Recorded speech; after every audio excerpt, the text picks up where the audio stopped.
Hello, hello. Oh, I'm live.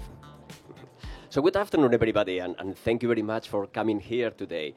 We are going to be running this panel on the use of technology and how technology actually can help us to build resilience to climate change.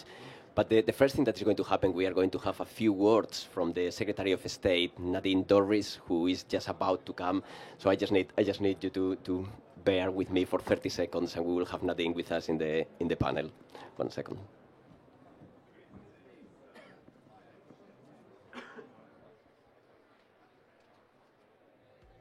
And as promised, here is Nadine.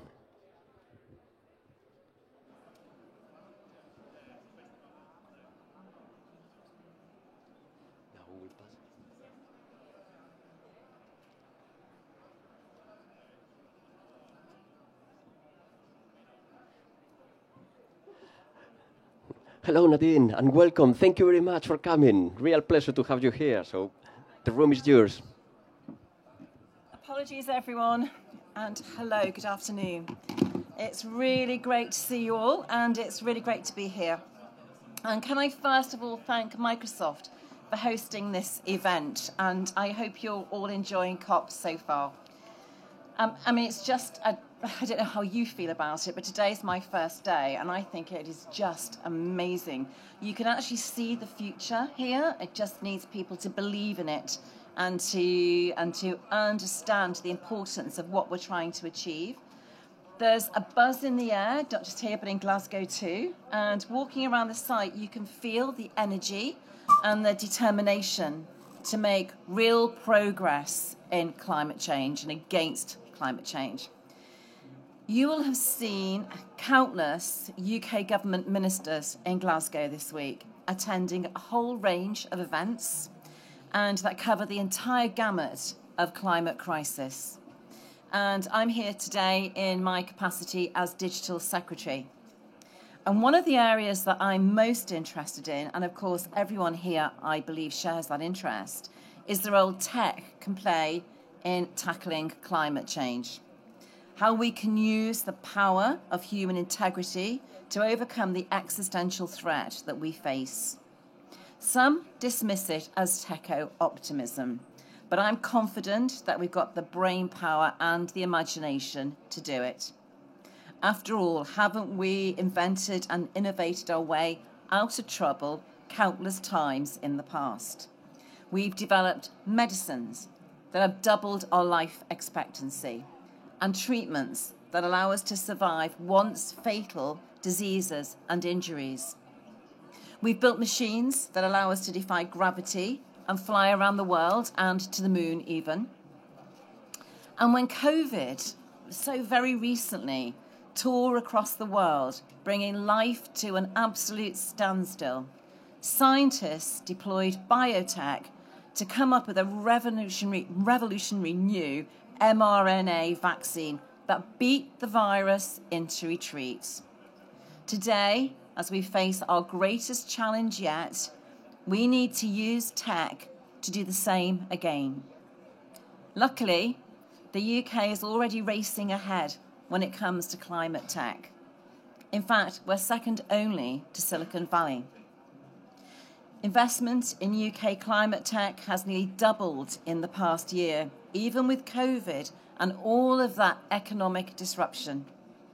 And we're home to 416 new startups who are experimenting with all sorts of radical ideas to reduce carbon emissions and to reach net zero.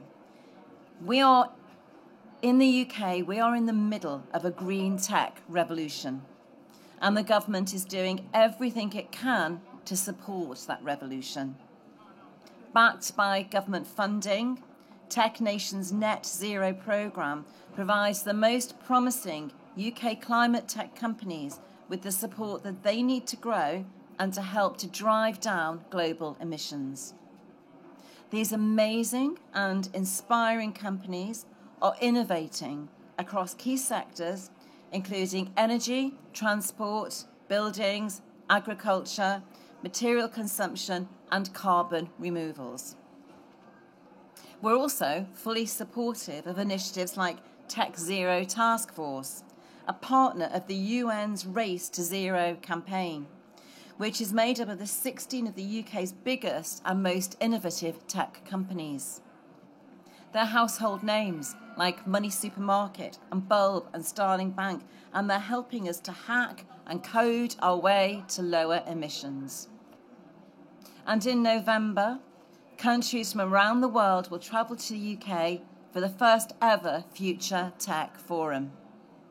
The focus of that event is how we should approach tech over the next 5 to 10 years. Some of the most influential tech players in the world will be there, and it'll be such a great opportunity to bring all of that brain power together to work out how we can tackle huge global challenges like climate change. Microsoft is also a headline partner in the Future Tech Forum. So I want to thank you all for your ongoing support and close collaboration with the government as we all try to make that huge difference. Here are some of the things that the government is doing. We are at a point where every single business and every single organisation needs to do its bit. And as the Prime Minister said in his opening speech, it's a minute to midnight. The time for talking is over. We have to act now. And unfortunately, as Microsoft's new report shows, the report we're here to discuss today, right now we are falling short. Just look at the headline figure. On their current trajectory, 59% of organisations are set to miss the government's 2050 net zero target. And that's for a number of reasons. Some haven't translated their aspirations into actual targets. Some don't have the right set of skills, the right guidance, the financing, or the ability to get the most from the technology around them. And it doesn't have to be this way. The other really important part of Microsoft's report is that it sets out a blueprint for organisations, identifying some of the steps that they can take to get on the road for 2050. I'd urge companies to take a look at that blueprint. And not just because becoming greener is good for the planet, but because it's good for the future of those businesses and organisations too. On that note, I was struck by what the Director General of the CBI said last week. The governments can't get to net zero without business, and that businesses who fail to embrace net zero will get left behind.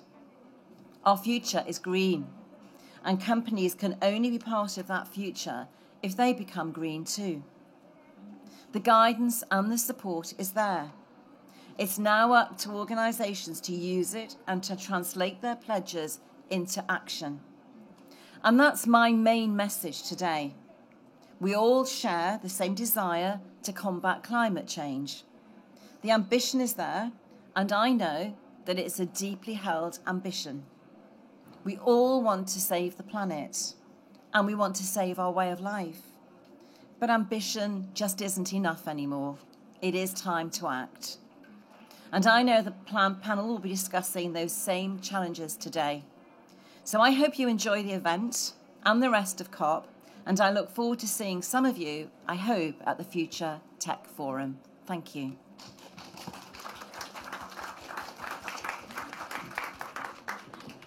Thank you, and thank you very much, Nadine, for those brilliant kind of words and the introduction. See you soon. And so, as Nadine has said, we are having this panel today on technology, and I work for Microsoft, so I'm really, really pleased, actually, to have the opportunity of introduce my fellow panelist members. So I will start with myself. So I'm Alberto Arribas, and I lead our sustainability science work in the European region. And over there, on my left, I have Estherine Fotabong, who is the Director of Programs for the new Partnership for Africa Development. Closer to me, I have Dr. Pema Gyamtso, who is the Director General of the International Center for Integrated Mountain Development Himalayan Consortium. On my right, I have my good friend Rosalind Comfort, who is the Director of the Walker Institute at the University of Reading. And last but not least, I have Andrew. This is one of the beautiful things of having a minister giving an introduction. It allows people to actually reach the place because it's never easy here at COP. But we have Andrew Harper from the United Nations, and he's the kind of the lead advisor for climate for the United Nations for refugees.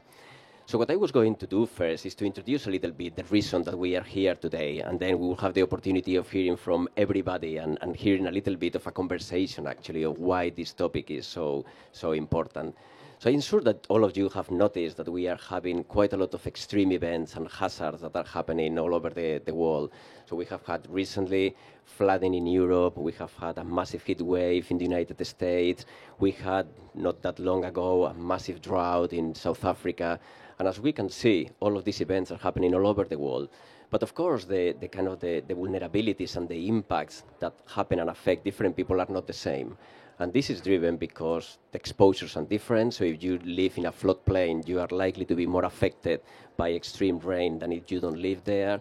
And the same is true with kind of the vulnerabilities. We have seen it again with COVID, for example. If you have underlying health conditions, or if the socioeconomic infrastructure of the place where you live is not there, you are going to be more vulnerable to all of these kind of impacts and hazards that are hitting you.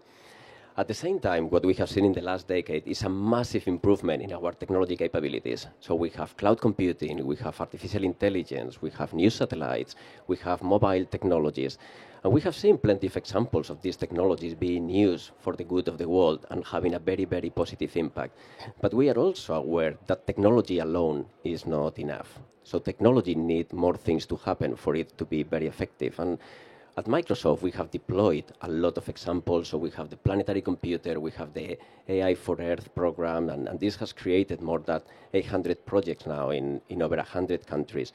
But as I say, we are well aware that you need to do more. And here we have the luxury of having a panel of people that have spent many decades actually working on this problem. And I want to give everybody the opportunity to actually tell us more about what other things do we need to do to make sure that technology is going to be useful, and what are the kind of the complementary assets, the things that we need to do on top to ensure that this impact, this very positive impact that technology can have, is really felt everywhere. So I'm going to start by inviting Andrew so he can give us the perspective from the United Nations on this particular issue. Andrew, please. Okay, thank you very much. It's always good to be the last one in and first one off. But that means that I'm also full of energy because I've just come from a panel discussing how climate is impacting on conflict and displacement. And one of the key elements, and this is what we're seeing across the board, is that a lot of the panels are reinforcing each other. And in that regards, when we talked about climate and conflict and food insecurity and displacement, we see that each one of those elements reinforces the other in a negative way. And so what we're talking about here is hopefully looking at ways in which we can stop this negative curve continuing.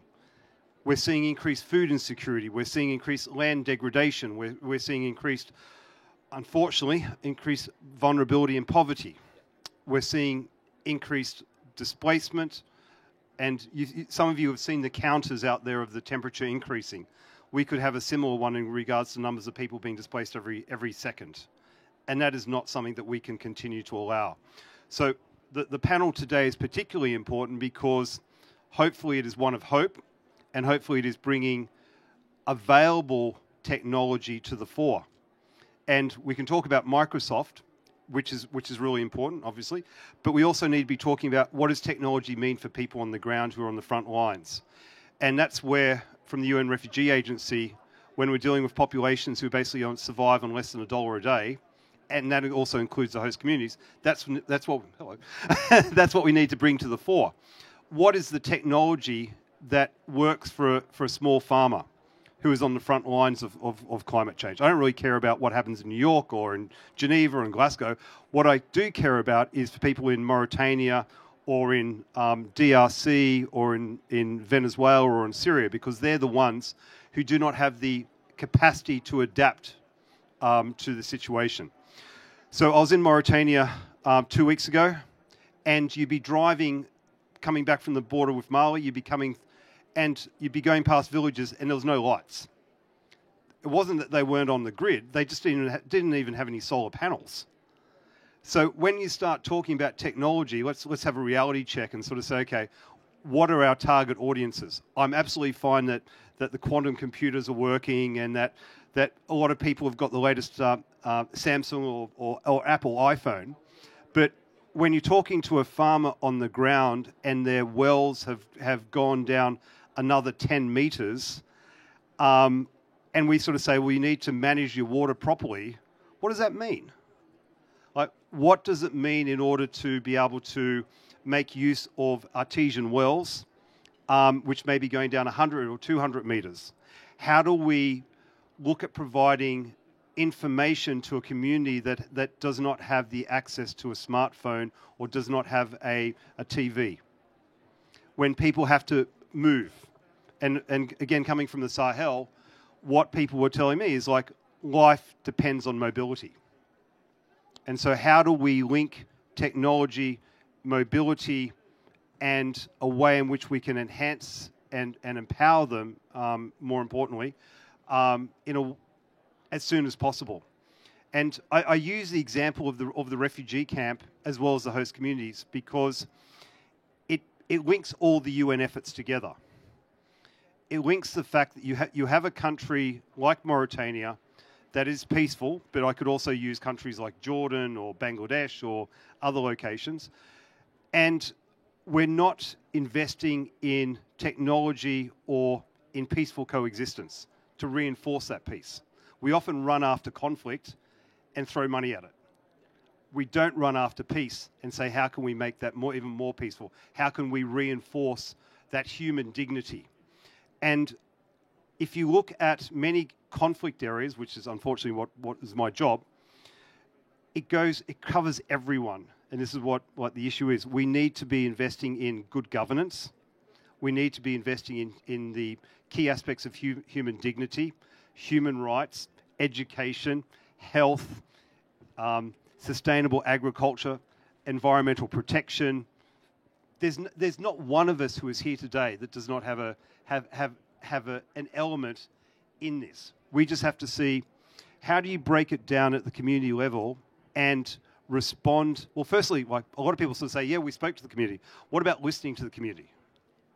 And when was the last time somebody listened to the community and came up with a solution which was subsequently implemented and adapted to make it even work better? It was like, I'm struggling. I'm really struggling to see community engagement in an effective way. And like, we work in 130 countries, 550 offices around the world, and we're not doing enough. So when we have this discussion, and I've been talking to Rosalind and her team, I've been talking to a lot of people about the use of trying to anticipate what climate change will do. And I think we're already there. We know that it's going to get hotter. We know there's going to be less predictable rainfall. We know that when the rainfall comes, it's going to be more challenging. We know that governments in many areas are going to struggle. So we need to basically break it down to the bottom and bring it up. I'll shut up now. Thank you very much, Andrew. That's really, really useful. And I'm really taken by the message that you sent from the point of view that this really is a systemic issue. And I really wanted to comment on that to Estherine, because you have a lot of experience creating partnerships and working across many, many, many partners in Africa to essentially try to do what Andrew was describing, these partnerships and these ways of working together before the conflict happens, so we can prepare for things ahead of the time. And I would be very, very keen to hear your views and opinions about the issue. Thank you. Thank you, Alberto. And I'll recognize all the other panel members here. It's a really interesting topic, how technology can be used to build resilience to climate change. And just building on some of the points that Andrew just made,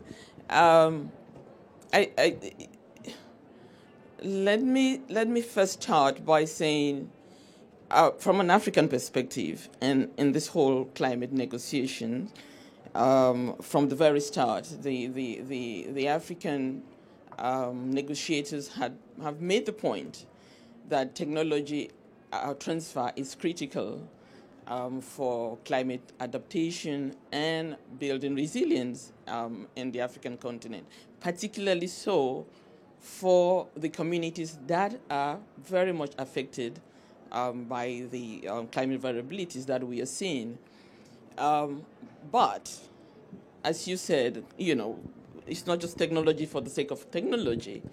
There are certain characteristics that this technology must have. Namely, they have to be accessible, affordable, appropriate, and adaptable technology.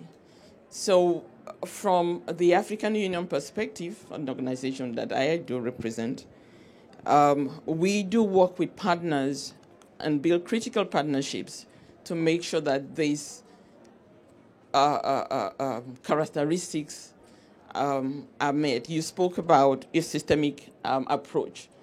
Now, we have taken the guidance from the African continent on what we should be looking for in terms of technology and translated it into the actions that we undertake in my organization. We are setting up a climate resilient and adaptation center, working very closely with partners, particularly my very good friend sitting on this panel, Rose and her team and Walker Institute and the Reading University, to have a center that will be used as one for several things. One being a repository for knowledge, where we can gather, information on various technologies that are being used elsewhere and make them available to our member states. And we spoke about, technologies relating to food security. We in Africa, it's very clear that smallholder farmers are severely impacted. But what kind of technology do we need to bring to them is the critical question. Do we just copy what is happening elsewhere and not taking the reality of the communities and their needs in place? The center also, a critical issue is capacity of use of this technology. So we want the Climate Resilience Center to be able to build capacity of different stakeholders, including, of course, working with academic institutions, but very importantly, the communities on the ground, because those are our principal concern as it is. Thirdly, we really do feel that we need to use digital technology to have many more voices heard. As you all know, we all know, Africa is a young continent, and we want to bring our youths and women to participate in the conversations that we are having here in Glasgow, and making sure that what is real and their experiences and their knowledge are brought to platforms that are discussing policy issues, be them at the continental level, such as Glasgow, be them at the continental level, at the African Union level, but also within their own communities. And so the center will create a hub where we will be able to use these digital technologies to gather knowledge and opinions from young people regarding policy issues, regarding what types of investments are relevant for them. And so the whole issue of citizens' participation through the use of digital technology is something that we will be prioritizing and giving much more priority through the center that we, hopefully, when all of you come to Egypt for COP27, we'll be able to visit the center and see some of the things that the center have been able to do. Yeah, maybe I can stop for now and come back later. No, thank you very much, Esther, because you raised a lot of very interesting points in there from the point of view of people are infrastructure as well. So we need to be able to train the people, and we need to be able to bring kind of the voices of the minorities and the youth. And Rosalind, I wanted to invite you to comment on that. You have definitely plenty of experience as well as a kind of a lecturer and professor at the university, not only dealing with resilience, but dealing with kind of youth and young people kind of being trained in this whole area and using things like artificial intelligence. So please. Thank you, Alberto, and it's really lovely to be here with such good friends here on the panel and within the room as well. And just going back to the right tech, it actually all has to come from the user and be user-led. We need to, as scientists, as much as policymakers and planners, actually be guided by the use case and use that to drive the research that we're doing. And so thinking about the youth engagement and engagement with everybody involved, we've really worked hard to develop an integrated approach. Tech won't stand if it's not situated in an ecosystem where we're responding to the system. So at Walker, we are an interdisciplinary climate research institute, but that means that we root all our work very much in what people want and what people need and what people can access. And so that requires us to look at 4 different elements. The first of which is, what is the research question that we need to actually answer that people are asking us to answer? That's particularly when we're looking at the intersecting and multifactorial issues surrounding climate change. What is the research that we need to do? What data streams do we actually need to bring together? We know there's a plethora of data out there, but which streams make the most sense for the smallholder farmer, for the government planners? They all have different planning horizons as well. Which data streams? And that therefore says, well, what about the tech that we need to use? And a lot of our work is about harnessing primary science to create simple and appropriate tools that enable people to make sense of the evidence, to synthesize that information and actually answer the questions that are on their table now, not what we think they should be answering. So it's about the research questions, the right data streams, and then the capacity building side. Working with other trainers, helping people to be able to synthesize information in the right way to address the adaptation options now and actually to make decisions despite the uncertainty, the cascade of uncertainty that we see. What options can they make now? So that's another important point. And then the 4th part, that integrated system, is very much working around the governance side, working with the institutional structures that already exist. Let's not build new ones. Let's work together in this multi-stakeholder setting, working with the structures that exist. That's a critical part. So what do we need to do all of that? Well, we only have to look at the panel here, actually. It's so much so about the collaborations and partnerships. We will not go beyond any feasibility study unless we're addressing all those elements and really doing that in a partnership, in collaboration. And Walker works with each member here, and I wouldn't dream of doing any science in any different way than having these wonderful collaborations, because that's the way we understand what people want and need and what tech should be designed that's appropriate and inclusive. Thanks. Thank you very much, Ross, for those words, because you have encapsulated some things that are really, really important there from the point of view of being user-led, but also to be able to kind of build capacity and really, really never forgetting that we need to build capacity and work with the institutions that exist. And this really takes me to PEMA, that I wanted to invite you into the conversation because the Himalayan Consortium is excelling in that particular aspect of building capacity, building links with institutions that already exist to create things that are difficult otherwise. And I'm really, really keen to hear your perspective on how technology can be useful and helpful on that aspect. Thank you very much. I think just to introduce myself, I am working for the International Center for Integrated Mountain Development. I think most of you probably have heard of it. It works in the Hindu Kush Himalayan region. I'm sure most of you know Mount Everest, yes, and also Bay of Bengal. So our regional members consist of, from Afghanistan through to Myanmar and Bangladesh. And you may say Bangladesh has got no mountains. But if you look at it, the Bangladesh is at the front line, at the forefront of receiving all the negative impacts of climate change. I was watching some films yesterday. You've seen the rise in sea level is pushing the people upwards. They have to flee from cyclones, storms, rising sea levels, and losing their land so rapidly. And I think that is something, Andrew, you may have to take note. I think climate refugees is not going to be too far away. You might need to deal with it.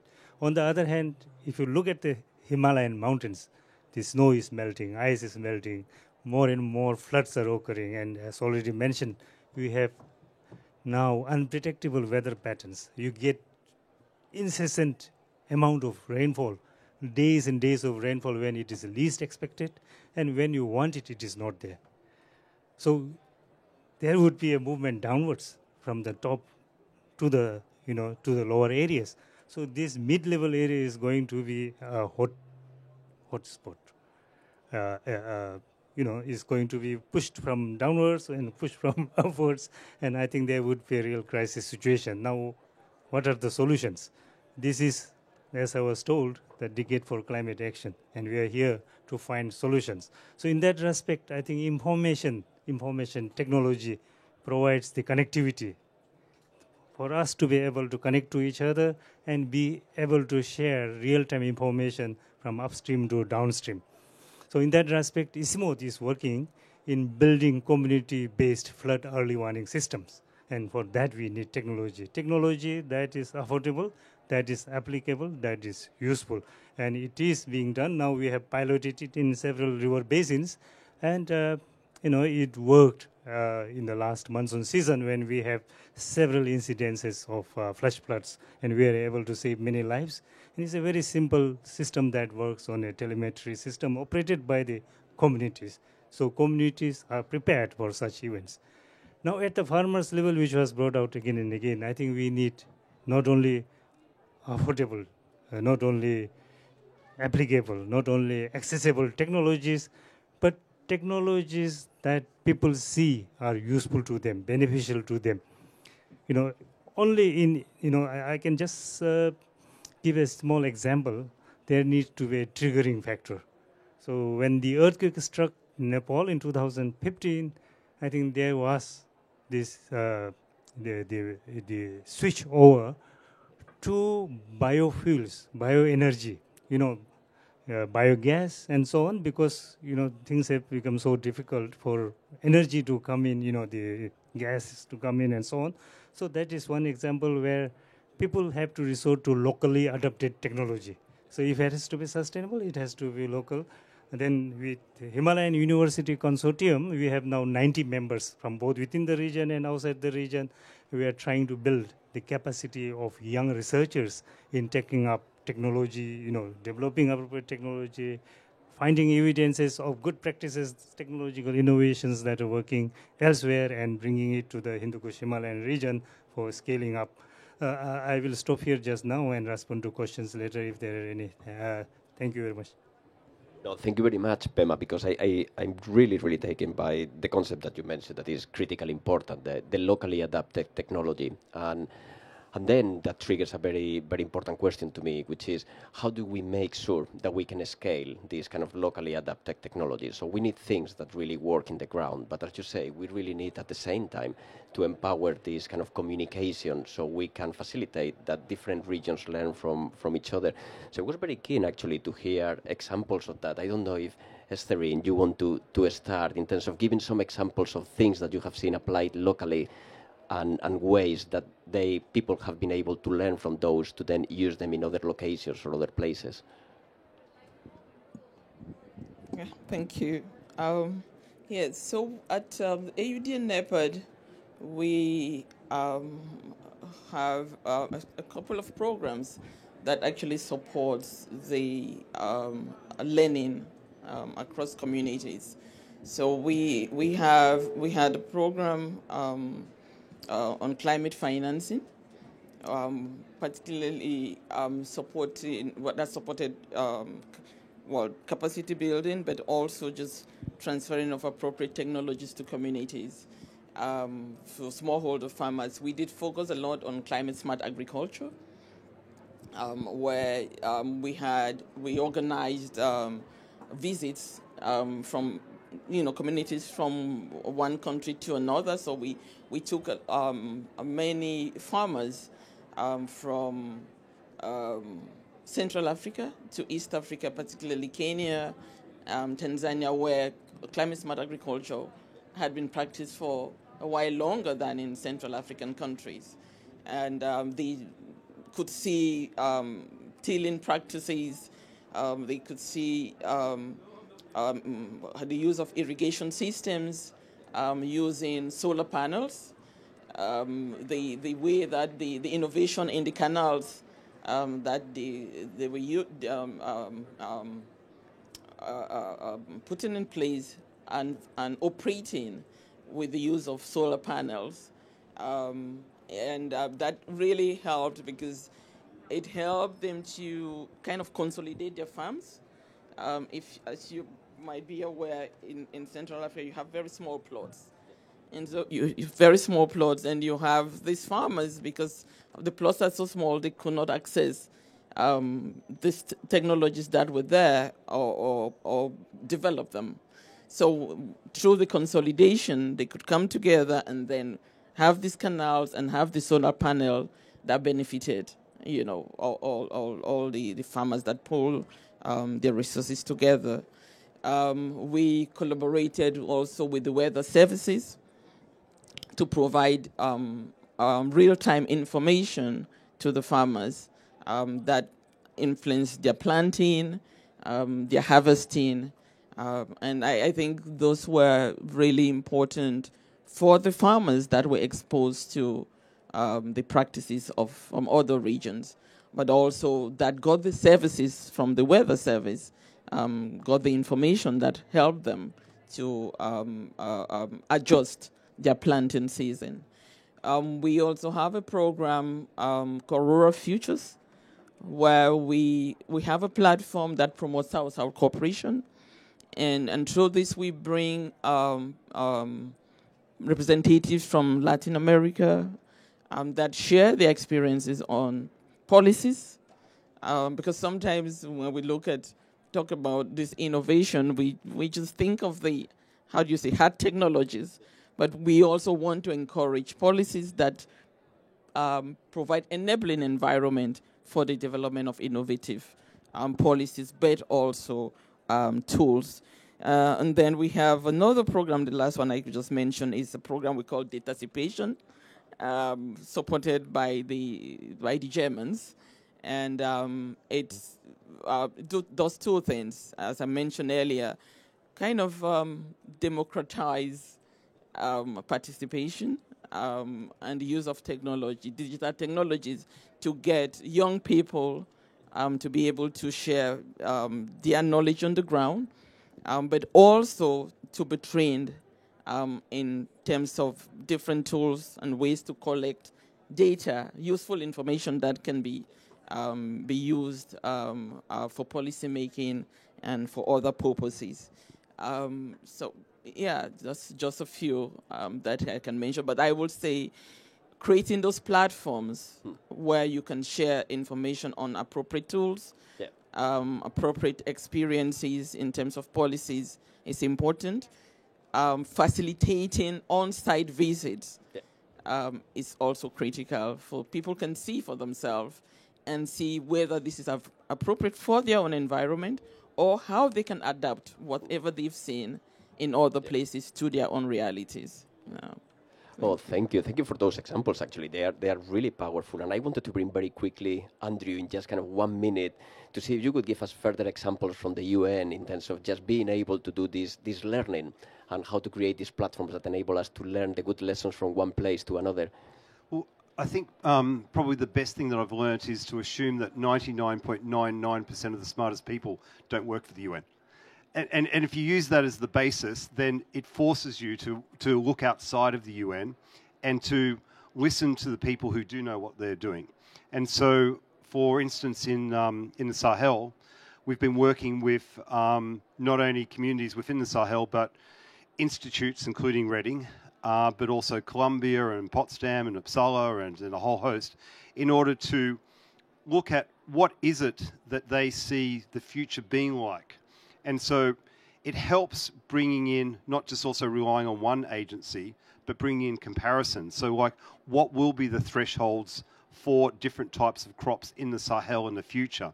What would be the precipitation requirements? And in my last 10 seconds, I'd say to Pema that in regards to climate refugees, 90% of the world's refugees already originate from countries that are being impacted by climate change. So this is already very much, this is why I'm here, because we get it. Because if you have conflict and climate coming together, then it's really challenging for people to be able to get back.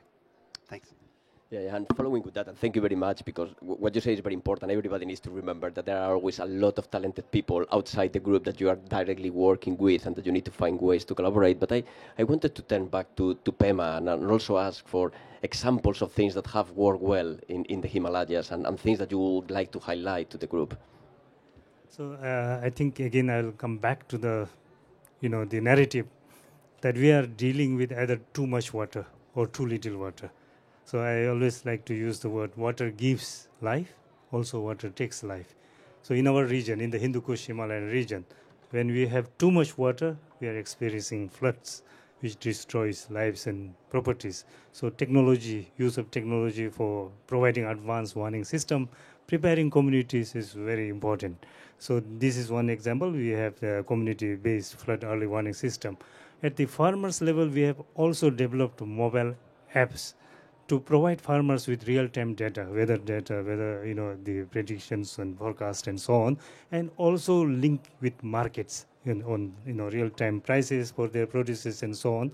But in terms of production, I think again is to do with water. We can adopt sophisticated technology that are used in the West for large-scale farming to the smallholder farmers. For example, water use efficiency, using drip irrigation principles, but adapting and using local materials so that farmers use the limited available water in a very efficient manner. So we adopt that using local materials like bamboos instead of pipes, so that the water comes in trickles rather than in buckets. And that is one thing that I think we also mean by smart agriculture that are locally adapted. Now, rainwater harvesting. Water is available, but not in the right place or at the right time. So if you want to use water that is available at the right time, then we have to also harvest water. So we are also promoting rainwater harvesting in a big scale so that water in the monsoon season can be saved in ponds, artificially created ponds, to be used for irrigating winter crops and spring crops. And that is taking place. Now, in many of our mountain areas, the similar experiences. Water is drying up, the irrigation water sources are drying up. That is because the glaciers are retreating and the original water source is way down below the fields. So we are working with even women's groups for example, in northern Pakistan, to bring water from a lower area to a higher area using solar pumps and hydraulic rams. So using gravity actually to pump up water and irrigate these fields. So these are just few examples that I also like to share with you. Thank you very much. Well, thank you very much. And I just wanted to say thank you to everybody. I see that we are definitely out of time and they are blinking the counter to me to make it very clear.